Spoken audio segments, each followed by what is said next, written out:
At the same time, Japan is bracing for strong winds and heavy rains from Typhoon Nepartak.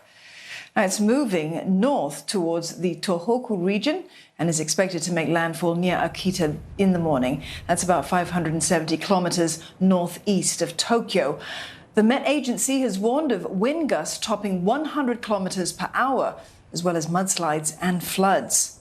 While the Olympics aren't likely to be affected, experts have warned organisers to remain cautious. 今回の東京オリンピックの会場は海辺に近いところにあるんですが、基本的には高潮よりも高い地盤を盛り土して会場自体は浸水しないっていうふうに作られています。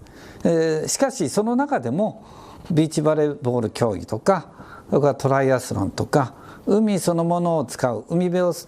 直接使うような競技は危険ですので、台風通過するまで中止にしていただきたいと思います。